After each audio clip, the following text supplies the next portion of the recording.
ಲಕ್ಷ್ಮೀದೇವಿಗೆ ದಕ್ಷಿಣ ಅಂತ ಹೆಸರು. ಈಗ ನಮಗೆ ದಕ್ಷಿಣ ಕೊಟ್ಟರೆ ಏನರ್ಥ? ಸಂಪತ್ತು. ಸಂಪತ್ತು ಅಂದರೆ ಏನರ್ಥ?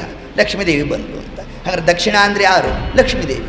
ಮೊಟ್ಟ ಮೊದಲನೇ ಬಾರಿಗೆ ಇಂದ್ರ ಪದವಿಯಲ್ಲಿ ಕೂತದ್ದೇ ಪರಮಾತ್ಮ. ಈಗ ಪ್ರಸ್ತುತ ಇಂದ್ರ ಪದವಿಯಲ್ಲಿ ಯಾರು ಕೂತಿದ್ದಾರೆ? ಪುರಂದರ ಅನ್ನೋ ದೇವತೆ ಈಗ ಇಂದ್ರ ಪದವಿಯಲ್ಲಿ ಕೂತಿರೋದು. ವೇದ ಮಂತ್ರಾದಿಗಳನ್ನು ಉದ್ಗಾರ ಮಾಡ್ತಾ ಏನು ಆ ಪರಮಾತ್ಮನ ರೂಪವನ್ನು ನೋಡ್ತಾ ಬಲಿಚಕ್ರವರ್ತಿ ಆ 100ನೇ ಹವಿಸ್ಸನ್ನು ತೆಗೆದು ಪಕ್ಕಕ್ಕಿಟ್ಬಿಟ್ಟು, ಆ 3 ಜನ ಹೆಣ್ಣು ಮಕ್ಕಳು ಯಾರು? ಆಕೂತಿ, ದೇವಹೂತಿ, ಪ್ರಸೂತಿ ದೇವಿ ಅಂತ. ಈ ಆಕೂತಿ ದೇವಿಯನ್ನು ರುಚಿ ಪ್ರಜಾಪತಿಗಳು ಅವರಿಗೆ ಕೊಟ್ಟು ಲಗ್ನ ಮಾಡ್ತಾರೆ. ಮಾಡಿದಾಗ ಅಲ್ಲಿ ಬಂದಿರತಕ್ಕಂತಹ ಪರಮಾತ್ಮನ ರೂಪ ಯಜ್ಞನಾಮಕನಾದ ಪರಮಾತ್ಮ ಬಂದ. ಜೊತೆಗೆ ಬಂದಂತಹ ಲಕ್ಷ್ಮೀದೇವಿಯ ರೂಪ ದಕ್ಷಿಣಾದೇವಿ. ಲಕ್ಷ್ಮೀದೇವಿಗೆ ದಕ್ಷಿಣ ಅಂತ ಹೆಸರು. ಈಗ ನಮಗೆ ದಕ್ಷಿಣ ಕೊಟ್ಟರೆ ಏನರ್ಥ? ಸಂಪತ್ತು. ಸಂಪತ್ತು ಅಂದರೆ ಏನರ್ಥ? ಲಕ್ಷ್ಮೀದೇವಿ ಬಂತು ಅಂತ. ಹಾಗಾದ್ರೆ ದಕ್ಷಿಣ ಅಂದರೆ ಯಾರು? ಲಕ್ಷ್ಮೀದೇವಿ. ನೋಡಿ, ಸುಲಭ ನೋಡಿ ನಮ್ಗೆ ಅರ್ಥ ಮಾಡಿಕೊಳ್ಳಿ. ಹಾಗಾದರೆ ಯಜ್ಞ ದಕ್ಷಿಣಾದೇವಿ. ಈ ಯಜ್ಞನಾಮಕನಾದ ಪರಮಾತ್ಮನನ್ನು ಸ್ವಯಂಭೂ ಮನುಗಳಿಗೆ ದತ್ತು ಕೊಟ್ರಂತೆ. ದತ್ತು ಸ್ವೀಕಾರ ಆಯಿತು. ಆ ಯಜ್ಞನಾಮಕನಾದ ಪರಮಾತ್ಮನಿಗೆ ದಕ್ಷಿಣಾದೇವಿಗೆ ವಿವಾಹವನ್ನು ಮಾಡಿದ್ರು. ಆ ವಿವಾಹ ಆದಾಗ 13 ಜನ ಮಕ್ಕಳು ಬಂದರು. ತೋಷ, ಪ್ರತೋಷ, ಸಂತೋಷ ಈ ಕ್ರಮದಲ್ಲಿ ಬರ್ತಾ ಅದರಲ್ಲಿ 13ನೇ ಮಗನಾಗಿ ಬಂದವರೇ ರೋಚನ ನಾಮಕನಾದ ವಾಯುದೇವರು ಮಕ್ಕಳಾಗಿ ಬಂದರು.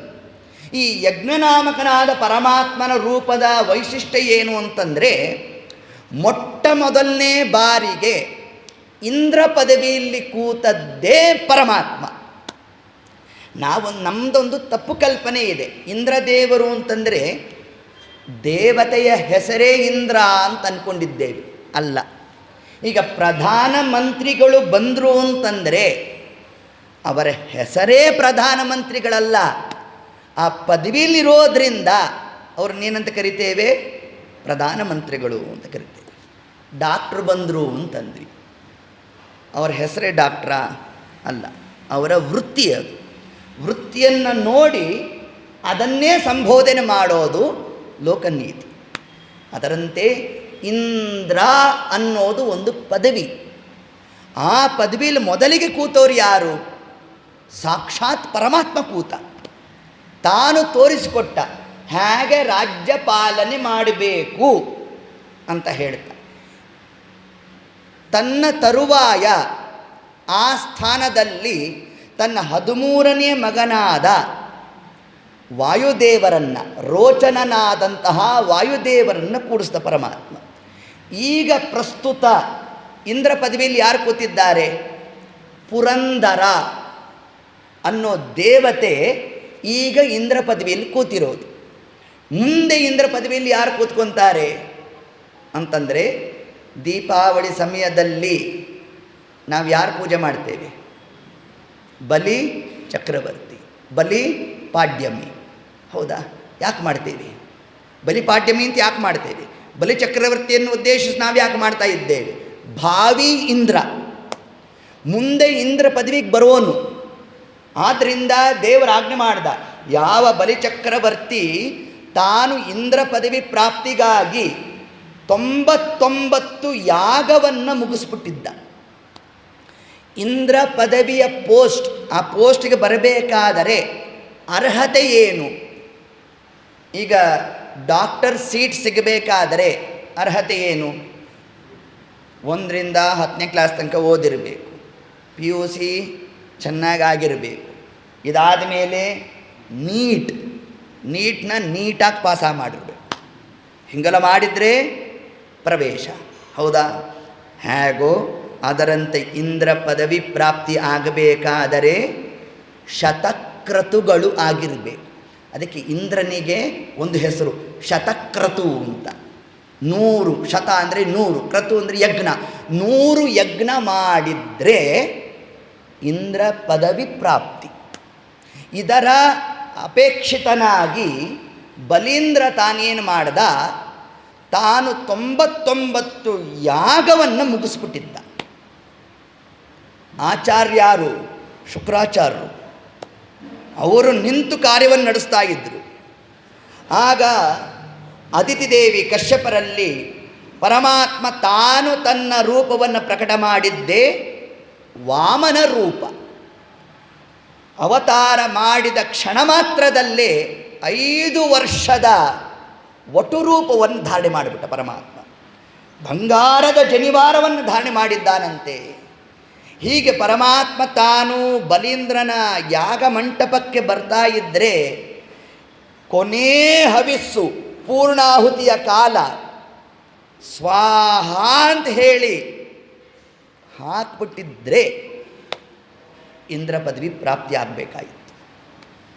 ಅಷ್ಟೊತ್ತಿಗೆ ಪರಮಾತ್ಮ ಅವನ ವರ್ಚಸ್ಸನ್ನು ಯಾವ ಕ್ರಮಕ್ಕೆ ಪ್ರಕಟ ಮಾಡಿದ ಅಂತಂದರೆ, ವೇದ ಮಂತ್ರಾದಿಗಳನ್ನು ಉದ್ಗಾರ ಮಾಡ್ತಾ ಏನು ಆ ಪರಮಾತ್ಮನ ರೂಪವನ್ನು ನೋಡ್ತಾ ಬಲಿಚಕ್ರವರ್ತಿ ಆ 100ನೇ ಹವಿಸ್ಸನ್ನು ತೆಗೆದು ಪಕ್ಕಕ್ಕಿಟ್ಬಿಟ್ನಂತೆ. ಶುಕ್ರಾಚಾರ್ಯಂದರು, ರಾಜನ್ ಎಂತಹ ಕಾರ್ಯ ಮಾಡ್ತಾ ಇದ್ಯೋ, ಬಂದಿರೋ ಒಟು ಸಾಮಾನ್ಯ ಅಲ್ಲ, ಮಾಯಾವಿ ವಿಷ್ಣು ಬಂದಿದ್ದಾನೆ ಅಂತಂದ. ಆಗ ನಮ್ಮ ಬಲಿಚಕ್ರವರ್ತಿ ತಾನು ಅಂತ ಇದ್ದಾನಂತೆ, ನನ್ನ ಜನ್ಮ ಪಾವನ ಆಗೋಯ್ತು ಅಂತಂದ್ರ. ಕಾರಣ ಒಂದು ಇಂತಹ ಜ್ಞಾನ ಕಾರ್ಯ ನಡೆಯೋ ಕಾಲಕ್ಕೆ ನಾವು ಹೇಳಿ ಕಳಿಸದೆ ಒಬ್ಬರು ಯಾರು ಬಂದರು ಉತ್ತಮರು ಅಂತಂದ್ರೇನೆ ದೇವರು ಪ್ರೀತನಾದ ಅಂತ ಲೋಕದಲ್ಲಿ ನಾವು ಕೇಳ್ತೇವೆ. ಅವರನ್ನೇ ಏನಂತ ಕರೆದದ್ದು? ಅತಿಥಿಗಳು. ಅತಿಥಿಗಳು ಬೇರೆ, ಅಭ್ಯಾಗತರು ಬೇರೆ. ಅಭ್ಯಾಗತರು ಅಂದರೆ ನೀವು ಅವ್ರಿಗೆ ಇನ್ವಿಟೇಷನ್ ಕೊಟ್ಟಿರ್ತೀರ, ಅವರು ಬಂದರು, ಅದು ಶ್ರೇಷ್ಠನೇ. ಅದಕ್ಕಿಂತ ಒಂದು ಕೈ ಮೇಲೆ ಯಾವುದಕ್ಕೆ ಅಂತಂದರೆ, ನಾವು ಅವರಿಗೆ ಆಮಂತ್ರಣ ಕೊಡದೇ ಇರೋ ಕಾಲಕ್ಕೂ ಯಾರು ಬಂದಿರ್ತಾರಲ್ಲ ಅವರಲ್ಲಿ ಪರಮಾತ್ಮನ ಒಂದು ಸನ್ನಿಧಾನ ಅಧಿಕವಾಗಿ ಇರುತ್ತಂತೆ ನೋಡಿ. ಅದನ್ನು ಬಲಿಚಕ್ರವರ್ತಿ ಅಂದ. ಸ್ವಾಮಿ, ಒಬ್ಬ ಬ್ರಾಹ್ಮಣ, ಒಬ್ಬ ಋಷಿ ತಾನಾಗಿ ಬಂದ್ರೇ ದೇವರ ಸನ್ನಿಧಾನ ಅಂತ ನಾವು ಅಂತೇವೆ. ಇನ್ನು ಸಾಕ್ಷಾತ್ ಪರಮಾತ್ಮನೇ ಬಂದಿದ್ದಾನೆ ಅಂತಂದರೆ ನನ್ನ ಪುಣ್ಯಕ್ಕೆ ಬಾರೆ ಎಲ್ಲಿ? ಹೊರಟೇ ಬಿಟ್ಟ ಪರಮಾತ್ಮನ ಬಳಿಗೆ. ಆಗ ನಮ್ಮ ದೇವರಂದ, ನೋಡಪ್ಪ ಏನು ಯಾಗ ಬಿಟ್ಟು ಬಂದಿಯಲ್ಲ, ಮುಗಿಸ್ಕೊಂಬ. ಇಲ್ಲ ಸ್ವಾಮಿ, ನಿನ್ನ ಪಾದ ಸೇವೆ ಮಾಡೋದೇ ದೊಡ್ಡ ಯಜ್ಞ ಅಂತಂದ್ಬಿಟ್ಟ ಆ ಕಾಲಕ್ಕೆ. ಅಂದದ್ದೇ ಪಾದ್ಯ ಅರ್ಘ್ಯ ಬೇಕಾದ ಕೊಡ್ತಾ ಇರೋಣ. ಆಸನವನ್ನು ಮಾಡಿದ್ದಾನಂತೆ, ಬೇಕಾಷ್ಟು ಉಪಸತಿಯನ್ನು ನಡೆಸ್ತಾ ಇದ್ದಾನೆ, ಸೇವಾ ಪರನಾಗಿದ್ದಾನೆ. ಬಲಿಚಕ್ರವರ್ತಿ ಅಂದ, ಸ್ವಾಮಿ ಏನು ಬಂದದ್ದು? ಬೇಕಾದ ಕೇಳ್ರಿ, ನಾ ಕೊಡ್ತೀನಿ ಅಂತಂದ. ಆಗ ನಮ್ಮ ದೇವರಂದ, ತನ್ನ ಪಾದದ ಕಡೆ ತೋರಿಸ್ದ, ನನ್ನ ಪಾದದಲ್ಲಿ 3 ಹೆಜ್ಜೆ ಭೂಮಿ ಕೊಟ್ಬಿಡಪ್ಪ ಅಂದ. ಅಂದ ಬಲಿಚಕ್ರವರ್ತಿ. ಎಲ್ಲಿ ನಿನ್ನ ಪಾದ ಎಷ್ಟಿದೆ ಅಂತ ನೋಡ್ದ, ಸೈಜು ಇಷ್ಟುದ್ದ ಇತ್ತು. ನಕ್ಬಿಟ್ಟ ಆ ಕಾಲಕ್ಕೆ. ಅಲ್ಲ, ನಿಮ್ಮ ಪಾದದಲ್ಲಿ 3 ಹೆಜ್ಜೆ ಭೂಮಿನ, ಅದಕ್ಕೆ ನನ್ನ ತನಕ ಬರಬೇಕಾಗಿತ್ತ? ನಮ್ಮ ಅಕೌಂಟ್ಸ್ ಡಿಪಾರ್ಟ್ಮೆಂಟಲ್ಲಿ ಕೊನೇ ದರ್ಜೆಯನ್ನು ಯಾರಿದ್ದಾನಲ್ಲ ಅವನ ಹತ್ರ ಹೋಗಿದ್ರೇ ನಿಮಗೆ 30-40 ಸೈಟ್ ಸ್ಯಾಂಕ್ಷನ್ ಆಗೋಗೋದು. ನನ್ನ ಹತ್ರ ದಾನ ತಗೊಂಡ ಮೇಲೆ ಇನ್ನೊಬ್ಬರ ಹತ್ರ ಹೋಗಿ ಕೇಳಬಾರ್ದು, ಕೇಳಿದ್ರೆ ನನಗೆ ಅಪಮಾನ. ಆದ್ದರಿಂದ ಇಡೀ ಭೂಮಂಡಲನೇ ನಿಮಗೆ ಕೊಟ್ಬಿಡ್ತೀನಿ ಅಂತಂದ. ನಮ್ಮ ದೇವರಿಂದ ತಗೊಂಡು ನಾ ಏನೋ ಮಾಡಲಿ, ಬ್ರಹ್ಮಚಾರಿಯಪ್ಪ ನಾನು, ಏನೋ ಕೂತ್ಕೊಂಡು ಅನುಷ್ಠಾನ ಮಾಡಿಕೊಳ್ಳಿಕ್ಕೆ ನೋಡಿ ನನ್ನ ಪಾದದಲ್ಲಿ ಅಂತ ಇನ್ನೊಂದು ಸತಿ ಅಂದ ಪರಮಾತ್ಮ. ಅಂದರೆ ಏನು ತಾತ್ಪರ್ಯ? ಇಷ್ಟು ಯಾಗ ಹೋಮ ಹವನ ಯಾಕೆ ಮಾಡ್ತೀಯೋ, ನನ್ನ ಪಾದ ನಂಬ್ಕೊಳ್ಳೋ, ಬೇಕಾದ ಪ್ರಾಪ್ತಿ ಆಗ್ತದಪ್ಪ. ಅದನ್ನು ಪರಮಾತ್ಮ ತಿಳಿಸ್ತಾ ಇದ್ದಾನೆ. ನಿನ್ನ